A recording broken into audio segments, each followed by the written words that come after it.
Rajapakshas?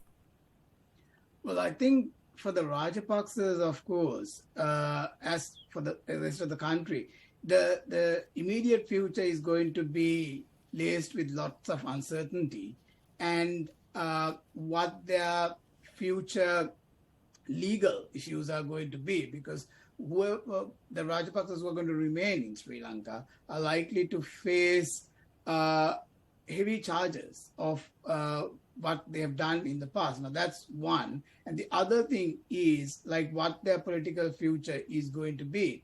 So, what we need to really understand is that the Rajapaksa legacy we are looking at right now, we think it started in 2005 with the election of President Mahinda Rajapaksa. In fact, this is a legacy that goes way beyond that. So, this generational hold of power in Right. Sri Lanka has been taking place for years. So that's quite a sizable investment that has gone in terms of the investment in terms of personnel as well as careers that have been invested in that. But now there is uncertainty over that. So what are the Rajapaksas who remained in Sri Lanka? What are they planning? And the big question is that when in fact some of the Rajapaksas have tried to flee the country, why are some others remaining in Sri Lanka? So there's been some trepidation among protesters as well as others as to why some are remaining in the country while others are trying to leave. Right. I'm going to bring in Amantha Perera on this. I'm sorry if I could bring in Bhavani Fonseka on this.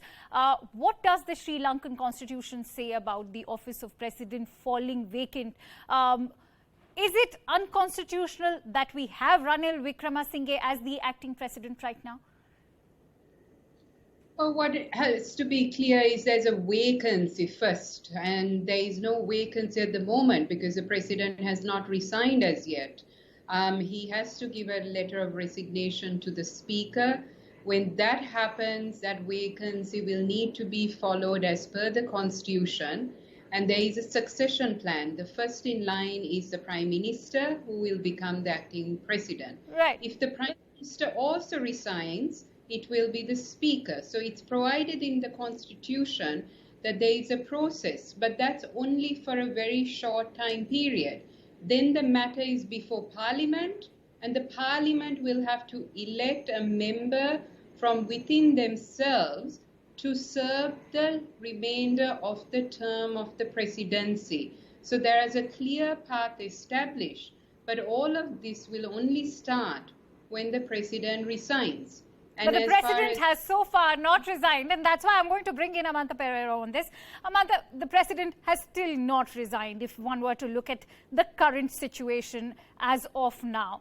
How is this now going to pan out? Do you think, many analysts are saying that Wickremesinghe is doing this to buy more time so that their party has an edge when the president is actually being elected? So how is this going to pan out? It's just going to add to the turmoil that is in the country.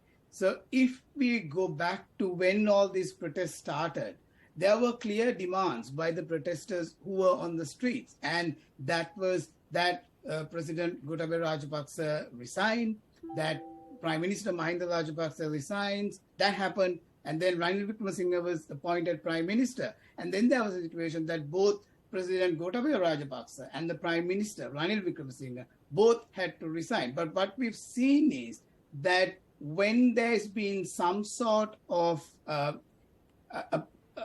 when the government takes a step back, then there is another line of action which just seems to provoke the protesters more. When Mahinda Rajapaksa resigned, you appoint Ranil Wickremesinghe. No, but Amantha, we have to understand that the anger on the streets and within the Sri Lankans is, of course, something that has snowballed and has led to what we are witnessing today. But is that also going to translate constitutionally? What is it that goes by the law? And especially considering if their party, if the Rajapaksha's party is still in majority, how will that translate into presidency?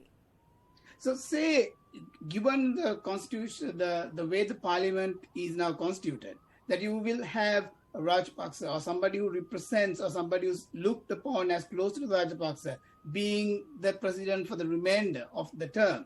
what would that translate onto what is going on to the streets? It's just going to mean that the protests are going to continue. The protesters, as we've heard in your programs, their demand is that there is a government that is a multi-party government that's looked upon as a clear break from what has happened in the past, and that it gives some sort of hope. And then what is going to happen to all those issues, like the queues on the streets for petrol, the price hikes that are going up?